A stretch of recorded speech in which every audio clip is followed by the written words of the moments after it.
record ha. Pakinggan po sa Tira ko lang. Okay. Shoot! Coach, ano mo nang nangyari nung endgame?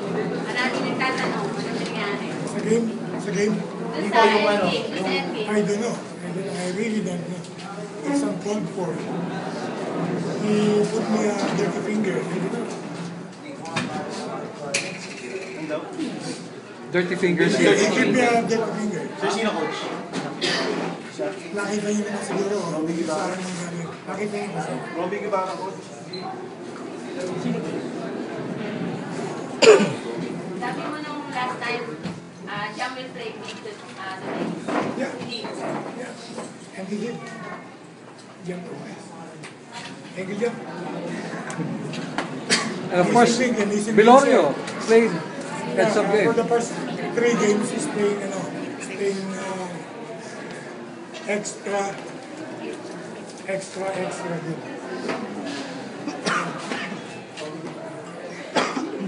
Coach, nung down kayo ng third quarter, malaking quarter rin nawala eh.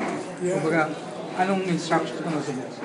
How to react to, how to adjust? I have to give credit yung mga assistant coaches ko. Inisip na coach, you have to settle down. And lahat sila, tinuturo yung time by 1 quarter and fireworks. So, true enough.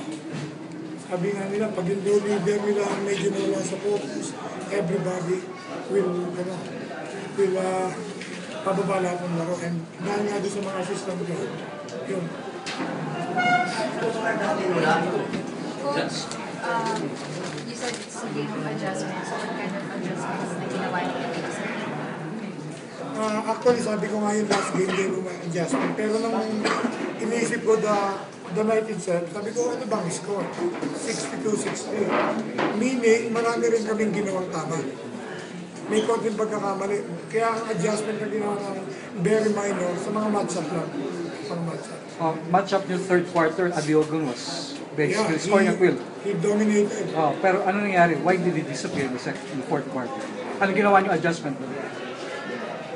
Nilaro lang namin yung tendency niya. We played the tendency kasi ng third quarter, lahat ng gusto niyang puntahan, napupuntahan niya. Sabi ko kay Jojo, pag yan nakashoot do sa